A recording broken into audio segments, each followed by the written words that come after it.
So picture the Zero Live in 1911 and a Rowan Ford's model. T is quickly becoming the most popular car on the roads, but you ain't bothered about that. You're on top of everything. People adore you and see you as a top race car driver, and the nation your growing fame allows you to team up and start a car company. One that even has your name in its titlio. Must feel accomplished, since within a few short years your company would end up beating Ford in races and dominating car sales, bringing in huge profits. The only catch is you're no longer involved with the company anymore. Instead, you're left suffering during the economic crisis known as the Great Depression. Your old company is raking in millions. You're working in their plant, barely earning enough to get by. This is the forgotten tale of Chevrolet, the co-founder whose name it bears. Louis Chevrolet was born on December 25, 1878, in La Chaux-de-Fonds, Switzerland. Though he spent most of his childhood in small villages of the Jura mountain saws, the second son among 7 children, Louis worked with his father Joseph Averlot, who supported the famille through watchmaking. When Louis was 9, economic troubles met. They had to leave home and move across the border to Beaune. Franchet's dad opened a new watch shop there, but it didn't make enough to feed Ninamouths as time went by. Things got tougher in Tower for the Swiss familito, the point where they often went days without any food. This forced Louis to leave school at 11 and take a job at Robin's bicycle workshop, which specialized in repairing bikes in Korea. Jesh picked up all the skills quickly and began fixing bikes at an early age. By 16, Louis designed his own Bicyclette Frontenac, which he raced in local events, and often finished first. These skills and victories not only put food in his family's table, but also awakened a love of speed in the young mechanic. On spring day in 1897, Louis was sent to the Hotel de la Poste to fix a steam-powered tricycle owned by an American. This tricycle was among the first automobiles and was causing a stir in the area. When Louis got there, he was amazed at what he saw and fell in love with cars. And the American whose tricycle he fixed was William Kissen Vanderbilt, grandson of Cornelius Vanderbilt, one of the wealthiest men. Till Vanderbilt was so impressed by Chevrolet's abilities that he urged him to go to America after this trip. Louis Chevrolet started dreaming about crossing the Atlantis in 1899. Louis finished crafting another bicycle. The Gladiatorette was so impressive that a manager at Dura Car Factory hired him to work at their Paris plant while at Duroc. Louis Chevrolet learned the workings of both internal combustion and four-stroke engines. Are tales that he also worked at other factories like Didi and Boughton, top French car maker at the time. True or not, this was one more step towards his ambition of making it to Marquith. His earnings in Paris. Louis Cressetta, Atlantic at 21, landing in Montreal, Canada. Before finally moving to New York by 1901 in New York, Louis got a job at a mechanical workshop through fellow Swiss immigrant William Walter. After a few months with Walter, Louis moved on, joining the American branch off Didi and Boughton. But sadly, the branch closed the next year, and Chevrolet struggled to find new work around then. His father passed away, so Louis encouraged the rest of his family to join him in America. For years, Chevrolet scraped by, working in small shops and even driving parts of Meadow make ends meet. But things changed in 1905 that year. Chevrolet joined the U.SDE branch of the Italian carmaker Fiat. Fiat was fast becoming a world leader in cars. And as for Louis, he was hired for his favorite task, to race for their team. During his Fiat stint, his love of engines deepened, and he gained a reputation as a bold racer who cared little for his own safety. His debut Cam win, he drove a weak Fiat in a timed event at Morris Park. Anto, everyone's shock broke the 1-mile world record. Louis soon returned to the track, this time in a direct race against the best drivers nationwide. It was a high-publicity event, and after his prior record, everyone wanted to see his performance in a real race, and had delivered, seizing a first-place win. This victory brought him more fame and even appeared on the front page of the New York Times. Despite his unusual mustache, Chevrolet was strong and muscular, which helped him greatly in race cars. Then were like beasts that had to be wrestled. Round corners, since succession systems were still crude, took more than skill behind the wheel. A top racer had to master his machine. Chevrolet was an expert at that. Both sides, being a top racer, he was also a talented mechanic. So he understood his vehicles and pushed them to their limits thanks to all these talents. It wasn't long before big names in the auto world noticed. Louis son of him was famous engineer and inventor J.W. Christie, who invited Louis to join his company after a year at Fiat Chevrolet Movetto, Philadelphia, to work at the Christie factory.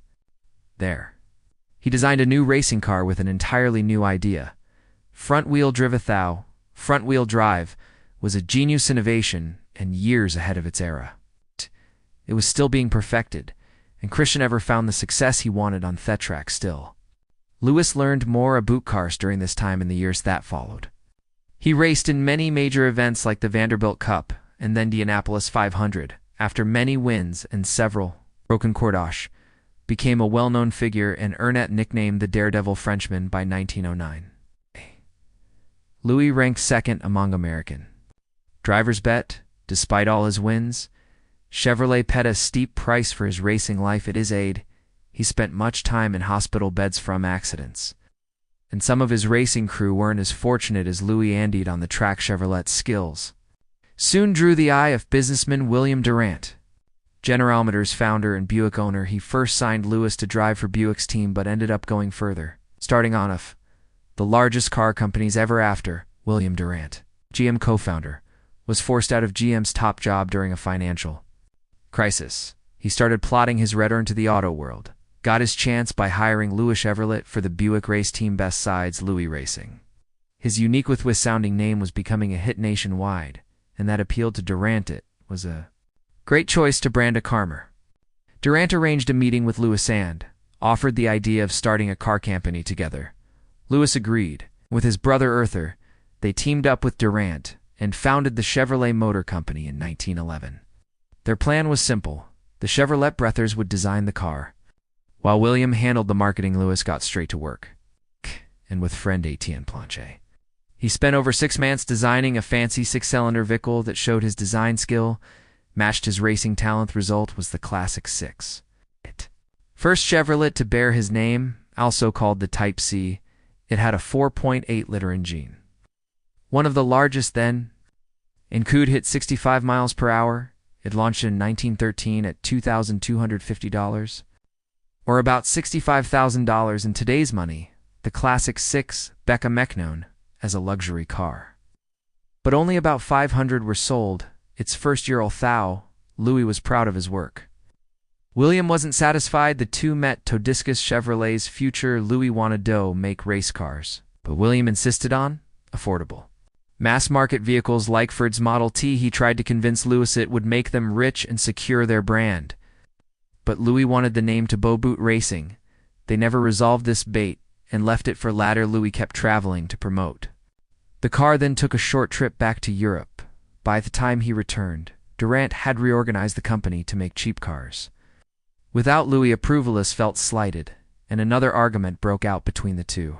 The story goes that Durant told Louis to give up his cheap cigar and switch to some methane finersons. He was now an executive at a fast-growing firm. Durant. His wife added that it wasn't so much the brand of cigar, but the way Chevrolet held it in his mouth. This remark stung Louis, leading him to famously tell Durant, "I sold you my car, I sold you my name, but I won't sell you me personality after this." Louis sensed his influence fading and left the company to focus on his true love, racing cars. But by 1915, Louis made a decision that would cost him everything. Sold his shares in the company, giving up the chance to become one of the wealthiest men in the country. With that, Durant became sole owner of Chevrolet and could do as he wished. So kept making affordable cars while Louis returned to building race cars. Because of his exit, classic 6 waste-only car built during Louis's time with the company. It's doubtful Louis Imogen Chevrolet would become a leading brand so fast. And he saw Norrison to stay in a firm he no longer trusted. Louis used his payout to start the Frontenac Motor Company in 1915, pouring all his energy to making extremely fast cars, and soon his creations won on Thetic Louis and his younger brother Gaston dominated racing for several seasons, and in 1920, they won the nation's top prize, the Indianapolis 500.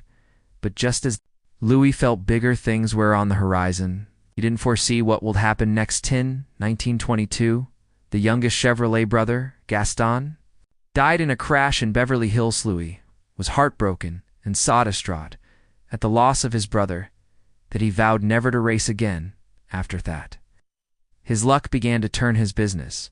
Frontenac had plans for an apricot passenger car with outside backers. But a major Wall Street scandal involving these investors forced them to topple out. Leaving Louis to bear all thecus soon after, he had no option but to go bunker up still. He teamed up with his brother Arthur and started the Chevrolet Braithers Manufacturing Company, McKinnon jeans for cars and light planes. The business began to grow, even expanding to Canada, England, and Australia, but with Great Depression. It only lasted a few more years after this. Louis tried starting an aircraft firm in Indianapolis, but that too closed because of the economic concern. Chevrolet was outselling Ford in the early 1930s thanks to the new Chevrolet International model, and their Bowdy logo was becoming a global icon at this point. Ford, Chevrolet, and Chrysler were the top three car makers in the U.S. Earning huge profits. Adley, William Durant was also forced out of Chevrolet due to the debts from his business deals, and was bought out in 1920 by the 1930s. Louis Chevrolet was again into losing energy. Unable to start anor, the Venturia ended up poor and out of work in the worst economic crisis in U.S. history, with no other choice.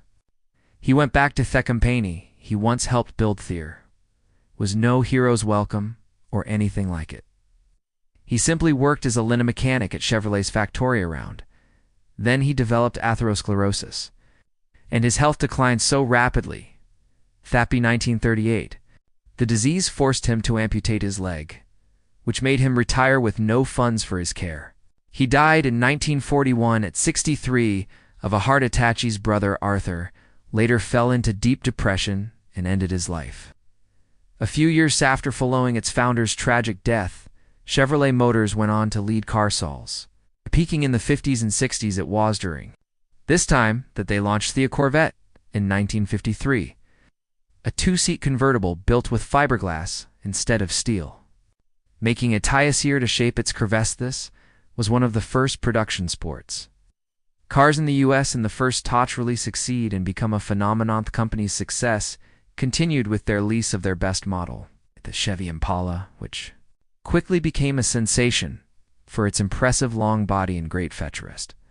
Impala shattered the record for most cars sold in a year in the American market, topping 1 million units in both 1965 and 66, a record still unbeaten. This is the legend of Chevrolet and the tragic destiny of its founder. Thou Lewis's life was packed with adventure and epic tales. Most people never hear the whole story today. He rests at Holy Cross Cemetery in Indianapolis, near the racetrack where he once made history. Thanks for watching. Please like and subscribe, and see you next time.